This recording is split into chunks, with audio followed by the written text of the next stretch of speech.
नमस्ते दोस्तों, स्वागत है आपका मेरे चैनल में।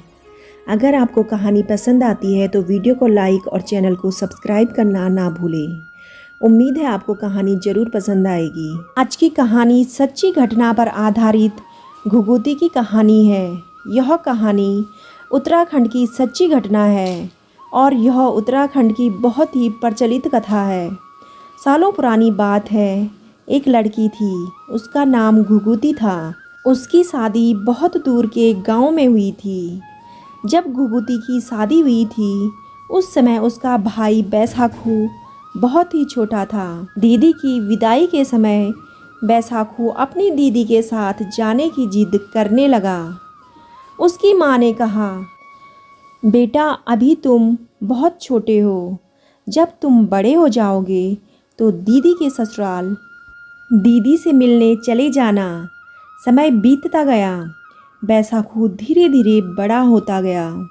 उत्तराखंड का प्रचलित त्यौहार फूलदेही। जब भी फूलदेही संक्रांति के दिन बच्चे घर घर की देहरी यानी चौखट में बुरांस और फ्यूली के फूल डालते, तो बैसाखू को अपनी दीदी घुघुती की बहुत ही ज़्यादा याद आती। पुराने ज़माने में कम उम्र में ही शादी करा देते थे। होली, दशहरा, दीपावली, मकरैण आदि त्योहारों में बैसाखू को अपनी दीदी घुघुती की खुद यानी बहुत ज़्यादा याद आ जाती। उसे जब जब भी हिचकी लगती, वह कहता, माँ मुझे मेरी दीदी याद कर रही है। तीज त्योहारों में गांव की स्त्रियां मायके आ जाती हैं। बैसाखू उन्हें देखता तो सोचता, काश मेरी दीदी भी मेरे पास यहाँ आ जाती तो वह बहुत खुश हो जाता। वह भी दीदी के लिए अरसे तैयार होते देखता। अरसे यानी कि उत्तराखंड की प्रसिद्ध स्वीट डिश, जो उत्तराखंड के हर घर में बनाई जाती है। एक दिन बैसाखू ने अपनी माँ से कहा, माँ बहुत साल हो गए हैं दीदी से मिले हुए, अब तो मैं बड़ा भी हो गया हूँ, मुझे दीदी के ससुराल जाने की आज्ञा दे दो। माता पिता के लिए अपने बच्चे हमेशा छोटे ही रहते हैं।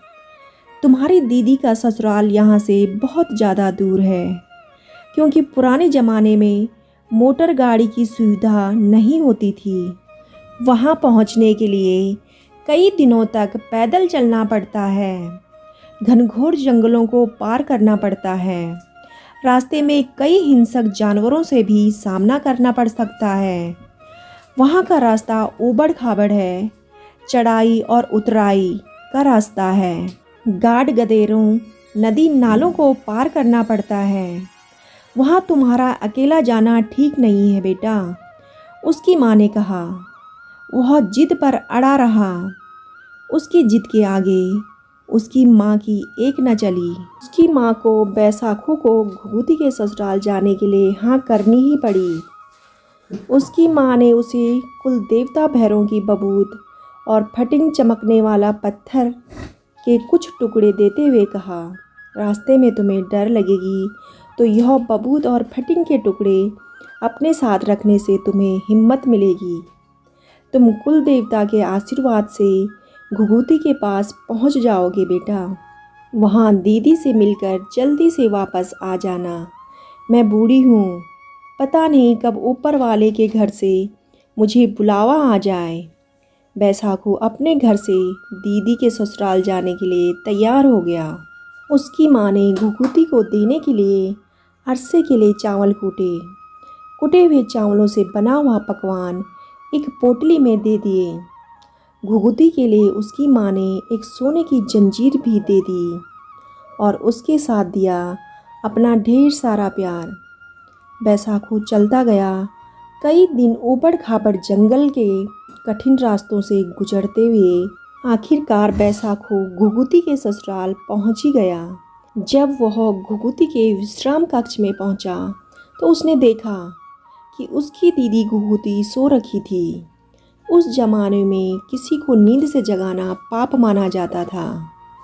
बैसाखू उस कक्ष में रात भर घुघुती के उठने की प्रतीक्षा करता रहा। ती उठी ही नहीं। उसने सोई हुई घुघुती के गले में सोने की जंजीर डाल दी।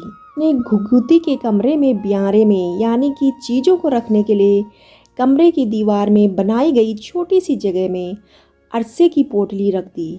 उसे अपनी माँ के कहे हुए शब्द याद आए, बेटा वहाँ दीदी से मिलकर जल्दी वापस आ जाना। मैं भी बूढ़ी हूँ, पता नहीं कब ऊपर वाले के घर से बुलावा आ जाए। घुघुती अभी भी नहीं जागी।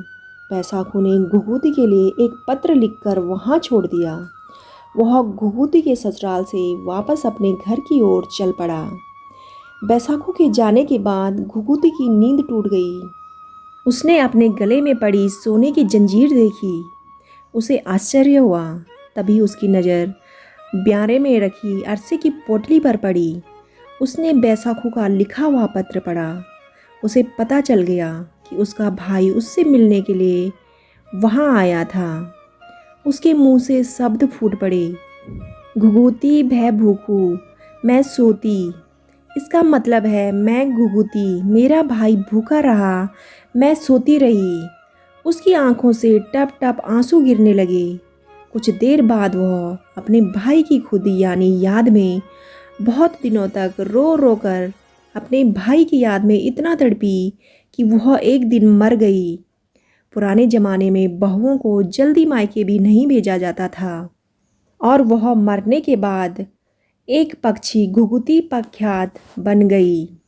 लोक मान्यता है कि बसंत के समय आज भी वह घुघुती पक्षी के रूप में यही दोहराती है, घुघुती भय भूखू मैं सोती, यानी मैं सोती रही और मेरा भाई भूखा गया।